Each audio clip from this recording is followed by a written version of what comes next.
today is on the website anyway. It would be on the Go Live page. Scroll through. I'm going to kind of walk you through somewhat of what we're doing. In front. Basically, you've been on the setup steps. We're now going to Go Live page. Up till now, before you've done this, you'll want to have gone through your accounting and set up the export account. Best way to do that, I go to Report, Financial, List, Chart of Accounts Listing.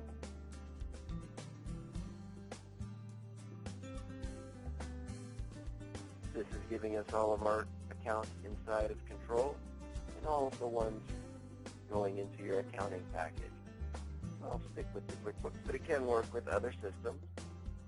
Thing you need to know about QuickBooks, it uses export names, not numbers. You can add numbers in QuickBooks to your chart of accounts, and they're basically reference numbers, so they don't actually use them to import and export information. So in QuickBooks, it would be the name. In other accounting packages, they may use the number for export. There are other accounts like WIP and Built. Most accounting packages, such as QuickBooks, don't have a true sense of WIP and Built, so therefore they are balancing accounts, and we don't bother even exporting them. However, if you wanted to see that number in your account in QuickBooks, when you do a general ledger and things of that nature, you can export any of these accounts if you'd like. Just remember they balance, so it won't affect the balance sheet, because there's always a debit and a credit for each. Okay, and then we've set those up under Setup, Accounting Setup, and our chart of accounts. They're all your different accounts that you've set up, predominantly the income accounts we'll talk about. You'll notice in this scenario it says Sales, Income, Artwork, Design. Well, Artwork and Design is a sub-account of Sales, Income in QuickBooks. So it's divided by a colon with no spaces.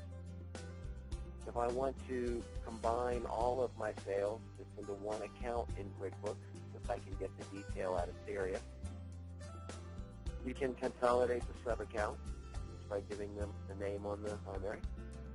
Once these are set up, what we want to do is take a look. Before we do a closeout, what I recommend is we just go ahead and look and explore and look at our current order system. As far as income is concerned, income will not transfer over to your QuickBooks until it is marked as sale. Now the money will be, as deposits will go into your undeposited funds, but as far as triggering it as income as a sale, that is triggered on when something is a sale. So generally you want to just go through your work in progress, make sure everything is still in work in progress and hasn't been moved forward. Again, we can just change it to here if that's a sale. Once we've cleaned up that information, we're going to go into Quick Reports at the very top. Depending on when you get your system, you should see a close day simple. There are also just a standard close day. And all they are is a different grouping of reports. In this scenario, these are the primary reports and closeouts you'll want to do. The daily financial summary just gives you a grouping of reports, and I'll go through all of these. Payments report, sales report, and then it's physically going to do the export to QuickBooks. And then it's physically going to close the day. This puts a timestamp in the database because you'll see that all of these reports run since the last daily closeout.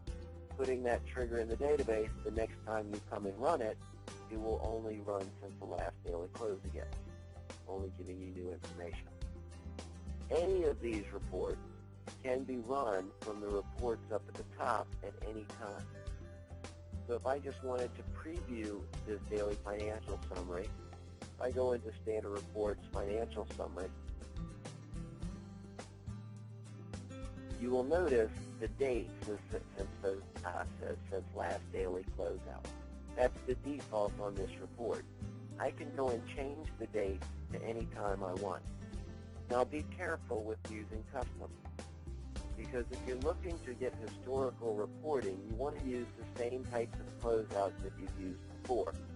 Meaning I want the exact report I printed 3 closeouts ago just to verify something. Generally I'm going to go to Prior Closeout find our daily closeouts, since that's what we're triggering on, and it will show you all of the closeout periods you've made up till now. So from 1/1/1980 to 24, it's just going to list all the closeouts. You can select those exact dates again. You can always do it manually or custom. There are standards, there are closeouts, last daily closeout, previous closeout, or you can view them all. Now, as far as this is concerned, it's also going to back up the database, which you'll generally want to do. I'm not going to do it here. Close the day. If you look at these report groupings, these quick report groupings, we're calling it a daily close. I'll let you know probably 50% of our clients do not do this every day. However, you do need to do it on a fixed schedule. Now that schedule can be linked with other things. I would say a majority of our clients do this every time they have to go to the bank, because that's when they want to transfer their information into their accounting package, etc. Other companies may just do this once a week when the bookkeeper comes in, and they want to transfer and update everything into QuickBooks then. Now you have different closeouts. We're focusing on a daily close. There's also, you'll notice, yearly closes, monthly closes, and there's export closes, and a lot of other things you can trigger on. You can set these groups up any way that you want. I may want to set up, if I have a production meeting every Monday, I may set up a grouping of reports for production meetings, because every production meeting I want to see my work in progress report, I want to see the numbers, everything I'm going to need for that meeting. These reports, if I go to set up reporting setup, under Report Quick Reports, you'll notice this is my close day symbol. Now, there are a number of reports in here that aren't turned on. If I look at Settle Credit Card Batch, Show on Menu is not checked. Well, if you're running credit cards inside of Control, then you're going to want to turn this on so that it settles your credit card on a regular basis as well. Again, you can set up multiple groupings. You may have a daily close and a different one for the export close once a week. There are reports. There's a GL export for QuickBooks and a QuickBooks Details. The QuickBooks will transfer all of the funds into undeposited funds as a group, meaning it's going to deposit, put everything as so much in checks, so much in cash, so much in credit card. The Details breaks out every payment separately into QuickBooks' undeposited funds account. This makes it a little easier for a lot of clients to reconcile with their bank account. See it that way. So that's the way it's turned on. If I wanted to create a new grouping, you'll see that I can add a new grouping, add under Main Report, add under Quick Reports. If I want to move a separate report, maybe this daily close is great, but I also want to see a WIP report when I run that. I can go and look at this main menu, and this main menu refers to all of the reports in here. Find that WIP report, whichever one it is you're trying to pull over, and then you'll see a copy too. I can copy this and then just move it over into any other category that's in the system. That's the easiest way to move reports around on the menu, is to copy them. There is a clone option, which works okay if you're just creating a new one for the same category. I recommend you use the copy too if you're trying to copy one from another category. There are certain triggers that happen differently when you move it from the menu. And that's setting up these reports. Just back to QuickBooks. I'm just going to run this by hitting the print button. And I'm going to preview this to the screen so we can discuss it. Again, you could print these, you could email these to somebody, you can set them up however you want. It's hit the close day, so it's just verifying I'm going to close today. That's because my last daily close is 1/1.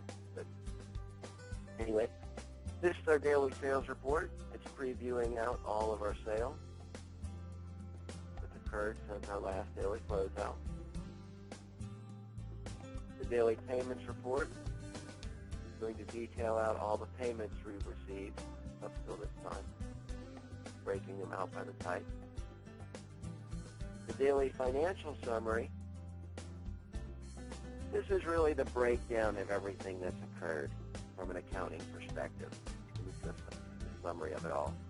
If I was going to make a manual transfer into Quickbooks, meaning that little IAF file that gets exported that we're about to talk about next, instead of doing that, I want to go into Quickbooks and manually transfer my numbers. I'll let you know, my brother in his shop, he did this himself for 2 years. It wasn't so much that he didn't trust the system, because it's actually more foolproof when you let the system do it. It was more that he wanted to force himself to look at the numbers every day. And when you get into the export, sometimes that just kind of gets lost. So therefore, but if he was doing it, you'll notice each account has a debit or CR or a DB next to it, that's debit or credit. So if I was transferring this into Quickbooks manually, I would go into Quickbooks, say make general journal entry, select my account, and enter in those values as a debit or a credit. Just go down the line. There are accounts in here like whipped and built and orders due. We said don't transfer into QuickBooks by default. They will always balance. That's why they don't transfer.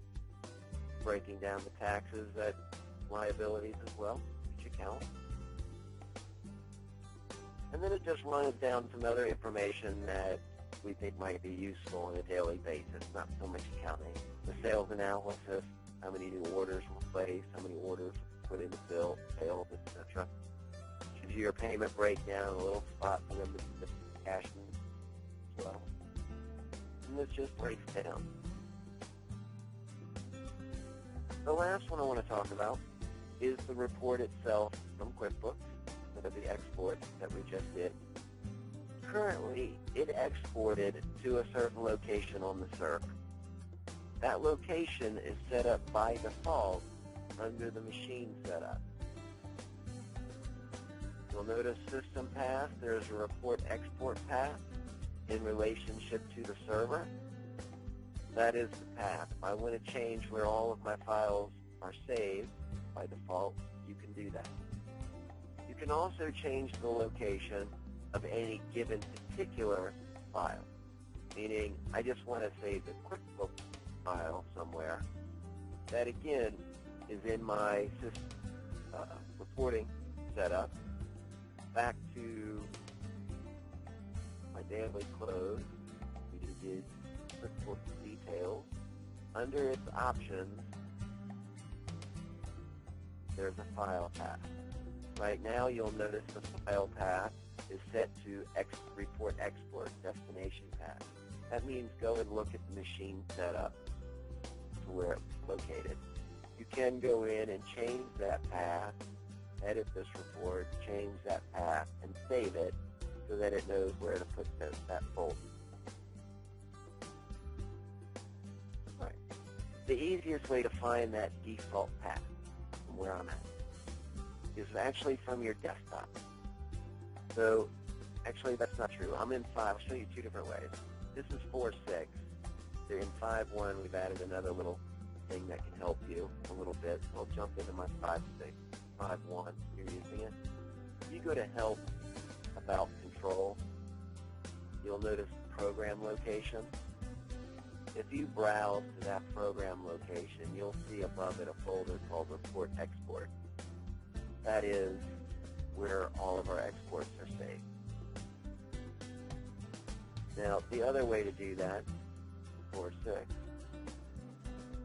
is back to your desktop. If I right mouse click on the icon, go to Properties, Open File Location, it does the same thing. There's my Report Export. That export we just created, this export we just created will come over as geo export in the date by default in time, because you could do more than one of these in a day. Wouldn't be a horrible thing. That'd be okay. Or even though it's an IAF file, it is really nothing more than a text file. You can always open it with Notepad if you want to just look at it first. So I want to just show you what it looks like at the beginning. It's just basically pulling in our dates, pulling in our account, pulling in negative or positive amounts, debits or credits, into those accounts. You'll notice all the money is going into undeposited funds account. Well, and it's also going to put the order that those were in as notes. Now from this scenario, I'm just going to pull this file to my desktop real quick so I can access it easier. And I'm going to jump into Quickbooks. From here, we will go to File, Utilities, Import, IIF File. You can browse to that folder wherever it's saved. I've moved mine to the desktop real quick just so that I could.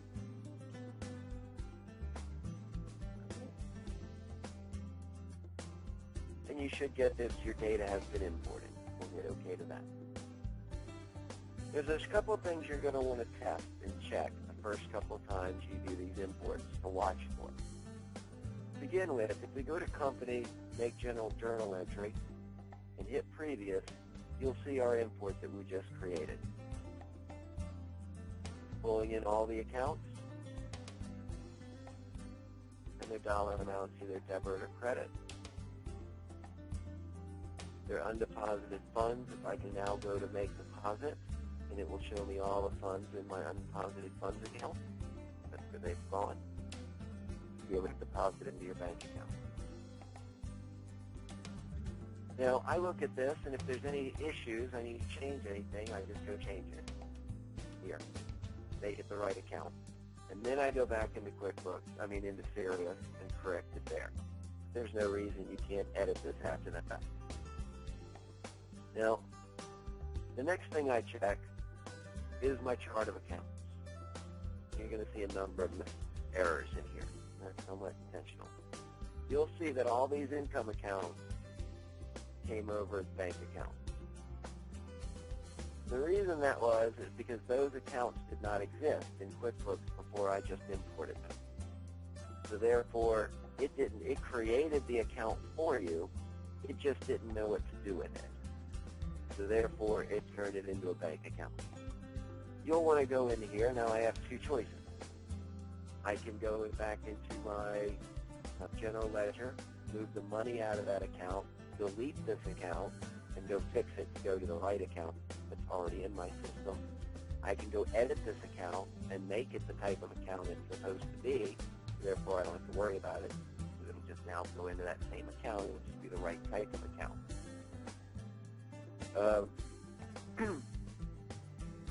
And that's generally something to look for after you do a couple imports, just in case there's misspellings in the export name.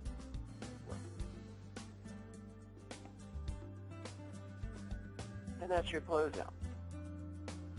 And we're up to date in QuickBooks, and you'll make your payments in in your deposits in QuickBooks and maintain your checking account from there. Again, once your chart of accounts are set up, it's fairly quick. You can even email it to your bookkeeper. Set that up to just email it directly, that file, if you'd like. Sometimes that's easier. And then import.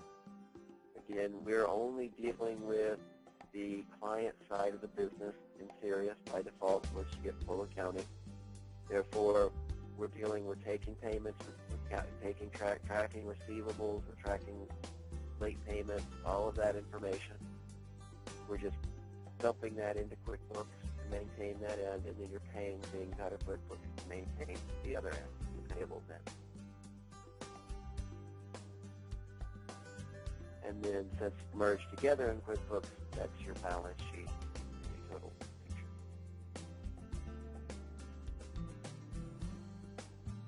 That's really the daily close. The only difference for other accounting packages is that an export file will look different. Generally, it will just be the numbers and not the names. Those are also, we have a number of them already set up in the system. You can just turn them on. so you can see them all from here as well.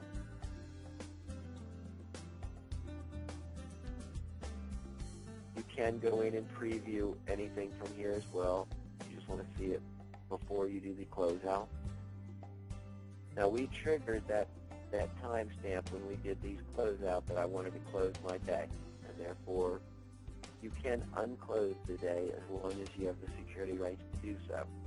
In other words, it's 4:45, I'm trying to get a little ahead of things, so I close my day out, and then some guy comes in and picks up $1,500 item.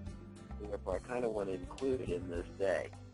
I can just go in and say File, Close Period, Unclose Day, and then go run my reports again. Then we'll unclose it. Again, these are, you could also just manually close the day, meaning I'm in a hurry, I don't have time to wait for this thing to run the reports right now. I'm just going to jump in, physically close my day, and then tomorrow I'll come in and run my reports manually and choose the last daily closeout on all of them. And that's closeout period work. The only one, in my opinion, that is important to do right is the month. When do you close your month?